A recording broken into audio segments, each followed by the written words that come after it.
Tribunal है, एक minute,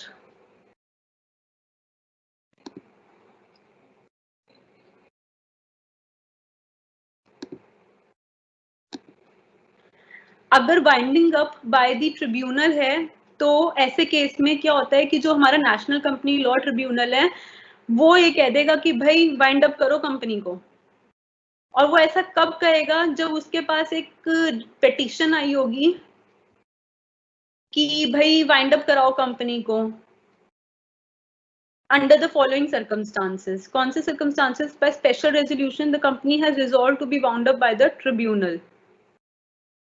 B, the company has acted against the interest of sovereignty and integrity of India. देखिए बच्चे, पहला point कहता है अगर कंपनी ने खुद अगर पिटीशन लगाई है कि भाई हम वाइंड अप होना चाहते हैं, हमें वाइंड अप कर दो, तो ट्रिब्यूनल एक स्पेशल रेजोल्यूशन के थ्रू इनको, कंपनी ने एक स्पेशल रेजोल्यूशन के थ्रू दिखाया है कि हमारे सारे मेजॉरिटी मेंबर्स ये चाहते हैं, 3/4 मेजॉरिटी हमारी चाहती है कि कंपनी को आप वाइंड अप करवा दो, तो ट्रिब्यूनल कहेगा ठीक है, कहते हैं ना तथास्तु, चलो ठीक है, तुम वाइंड अप करना चाहते हो तो करो वाइंड अप। अच्छा, बी पॉइंट क्या कहता है कि अगर कंपनी एक ऐसी कंपनी है जो कि कुछ ऐसे काम कर रही है जो हमारी इंडिया की सॉवरेनिटी इंटेग्रिटी के खिलाफ हैं, वो फॉरेन स्टेट से कुछ फ्रेंड रिलेशंस बना रही है, उनको हमारा डाटा दे रही है, कुछ भी ऐसा काम कर रही है जो इंडिया की मोरालिटी, इंडिया की पब्लिक ऑर्डर, इंडिया की सॉवरेनिटी के अगेंस्ट है, तो नेशनल कंपनी लॉ ट्रिब्यूनल क्योंकि भारत के हित में काम करता है तो वो कहेगा बंद कर, वही कब बंद कर, वाइंड अप कर कंपनी को। या अगर एप्लीकेशन मेड है बाय द रजिस्ट्रार, अगर रजिस्ट्रार ने एप्लीकेशन भेजी नेशनल कंपनी लॉ ट्रिब्यूनल को कि भाई ये कंपनी बंद कराओ, या किसी और पर्सन ने एप्लीकेशन भेजी ट्रिब्यूनल को कि कंपनी बंद कराओ, और वो जो एप्लीकेशन थी वो ऑथराइज कर दी थी सेंट्रल गवर्नमेंट ने, तो ऐसे केस में कंपनी को बंद कराना पड़ेगा। और बट वो कंपनी को कब बंद कराएगा ट्रिब्यूनल? ऐसे ही नहीं बंद करा देगा कि एप्लीकेशन आ गई भी रजिस्ट्रार की या फिर सेंट्रल गवर्नमेंट से ऑथराइज एप्लीकेशन आ गई तो मैं बंद करा देता हूँ, नहीं, ट्रिब्यूनल कहेगा लेट मी चेक कि क्या जो अगर उस एप्लीकेशन में लिखा हुआ है कि ये जो कंपनी है ना ये फ्रॉड करती है, फ्रॉडुलेंट एक्टिविटीज करती है, अनलॉफुल एक्टिविटीज करती है, तो वो चेक करेगा सच में करती है फ्रॉड और अनलॉफुल एक्टिविटीज, अगर करती है तो चलो वाइंड अप कराओ।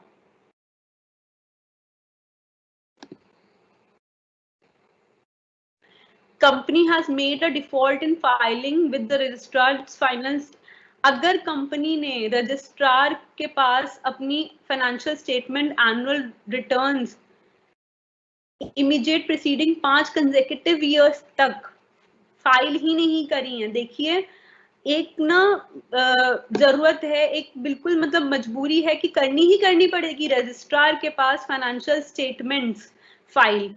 अगर कंपनी के को ये बता रखा है, सिखा रखा है कि रजिस्ट्रार के पास अपनी एनुअल फाइनेंशियल स्टेटमेंट को हर साल जाके फाइल किया करो, बट अगर उसने पिछले 5 साल तक फाइल करी नहीं रखी है, ये तो डिफॉल्ट करे जा रहा है, तो रजिस्ट्रार फिर लेटर लिखकर कह देता है नेशनल कंपनी लॉ ट्रिब्यूनल को भाई वाइंड अप कराओ, कंपनी सुनती नहीं है, एनुअल रिटर्न्स ही नहीं फाइल करती।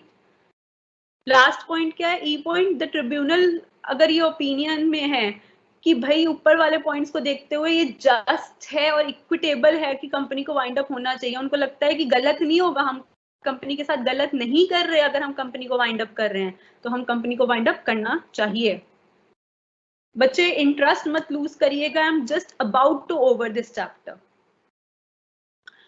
तो ट्रिब्यूनल में also order winding up of the company, फिर अगर उसको लगता है कि हाँ भाई होनी चाहिए वाइंडिंग अप, तो वो कह देगा चलो वाइंड अप करो कंपनी को। अब ये क्या कहता है कि ये कुछ एग्जांपल्स हैं जस्ट और इक्विटेबल बेसिस पे, हम मतलब ट्रिब्यूनल अगर ऑर्डर करता है वाइंड अप होने के लिए तो हम इसको जस्ट और इक्विटेबल वो मानेंगे कंडीशंस। अभी तक जितनी जुडिशियल डिसीजन आया, जिन जजेस ने हमारे को डिसीजन दिया, उनके बेसिस पे हमने ये माना है कि इन केसेस में माना जाता है कि अगर ट्रिब्यूनल ये ऑर्डर देता है वाइंड अप का तो उसने बिल्कुल जस्ट किया है, बिल्कुल इंसाफ किया है कंपनी के साथ। कब? मान लो पहला है डेडलॉक इन मैनेजमेंट, मतलब मैनेजमेंट में ही डेडलॉक है। क्या डेडलॉक है? मैनेजमेंट में ना 2 ग्रुप बन गए हैं, जैसे कि मैनेजमेंट में 2 ग्रुप बन गए हैं, वो आपस में ही लड़ते रहते हैं, किसी रिजल्ट पे नहीं पहुंच पाते, तो ऐसे केस में उनको लगेगा बेटर है वाइंड अप ही करवा दिया जाए। तो एक केस हुआ, देखिए बच्चे कौन सा केस हुआ, ये एनडीजी टोबैको कंपनी लिमिटेड, और इसका केस के फैक्ट्स क्या थे। सिगरेट मैन्युफैक्चरर्स थे 2, ये आपस में बिजनेस जोड़ लिया इन्होंने अपना, वैसे इनका अलग अलग बिजनेस था बट इन्होंने जोड़ के एक बना लिया, फिर उसके बाद इनकी कुछ लड़ाइयां होने लगी बिजनेस में। तो ऐसे केस में फिर ये चाहते थे कि मतलब इतनी इनकी लड़ाइयां हो गई कि इतनी प्रॉब्लम्स क्रिएट हो गई, डिस्प्यूट अराउज हो गया, तो one of them refused to accept the award, both became so hostile, none of them spoke to each other, आपस में बात नहीं करते थे, सेक्रेटरी से बात करते थे। तो कोर्ट ने क्या ऑर्डर दे दिया, कोर्ट ने कहा भैया वाइंड अप करो। लॉस ऑफ सबस्ट्रेटम, सबस्ट्रेटम क्या है, जिस ऑब्जेक्टिव से कंपनी बनी थी, अगर वो ऑब्जेक्टिव ही खत्म हो गया तो फिर चला के भी क्या करोगे, वाइंड अप कर दो। तो कंपनी, मान लो मैंने अपनी किसी ऑब्जेक्टिव से कंपनी चालू करी थी, और अगर मेरे को लगता है कि अब वो ऑब्जेक्टिव अचीव ही नहीं हो सकता, तो मैं कह सकती हूँ नेशनल कंपनी लॉ ट्रिब्यूनल को, प्लीज मेरी ना कंपनी वाइंड अप करा दो, क्योंकि अब वो ऑब्जेक्टिव ही अचीव नहीं हो सकता, लॉस ऑफ सबस्ट्रेटम हो चुका है, मतलब ऑब्जेक्टिव का लॉस हो चुका है। तो ऐसा ही हमारा केस था, ये जर्मन डेट कॉफी कंपनी का। ये जो केस था, इसमें ना ये कॉफी बनाते थे डेट से, खजूर वगैरह होते हैं ना, उससे कॉफी बनाते थे, और ये पेटेंट कराना चाहते थे गवर्नमेंट, जर्मन गवर्नमेंट से, बट जर्मन गवर्नमेंट ने कभी उनको पेटेंट ग्रांट ही नहीं किया। तो इस केस में इन्होंने कहा भैया वाइंड अप कराओ हमारी कंपनी। ऑपरेशन ऑफ माइनॉरिटी, जहां पर majority share holders oppressive policy रखते हैं towards minority, it is sufficient grounds for winding up of company under just and equal. I'm just opening the class. 2 minutes, sir. I just need 2 minutes. Okay.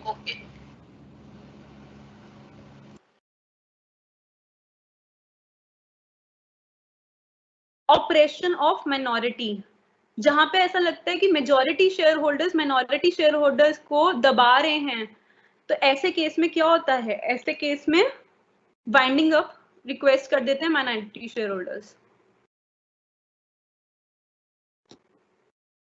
चौथा है illegality of objects and fraud, अगर लगता है कि company illegal objective से चल रही है, फ्रॉड कर रही है, तो ऐसे केस में भी वाइंडिंग अप कर देते हैं। बच्चे केसेस आप पढ़ लीजिएगा। और बबल कंपनी है, अगर जिस कंपनी के नाम पर कोई बिजनेस नहीं है, कोई रियल बिजनेस नहीं है, कोई प्रॉपर्टी नहीं है, और रातों रात उनको हम कहते हैं फ्लाई बाय नाइट कंपनी, रातों रात गायब हो जाती हैं, ऐसी बबल कंपनी है कोई, तो उसको भी नेशनल कंपनी लॉ ट्रिब्यूनल क्या करेगा, वाइंड अप कर देगा।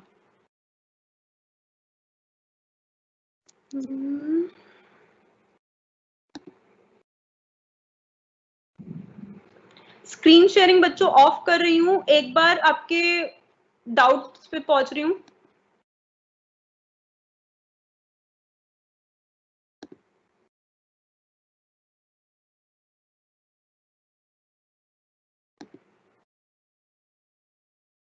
बच्चे किसी ने पूछा है वेटेज क्या है इस यूनिट की, तो बच्चे वेटेज इस यूनिट की 50, मतलब यूनिट 3 और यूनिट 4 दो डिस्कस करी है आपके साथ।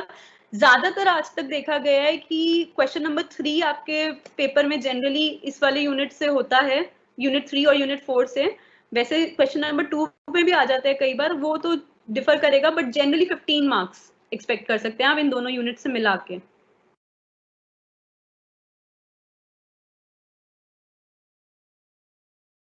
बच्चे डिस्क्वालिफिकेशन ऑफ डायरेक्टर का टॉपिक पढ़ना है, किसी ने बोला है कि मैम ये नहीं है टॉपिक, बट बच्चे ये करना है। चलिए बच्चे, आई थिंक और तो किसी का कोई मुझे वहां पे मेजर डाउट नहीं दिख रहा। अब मैं क्लास ओवर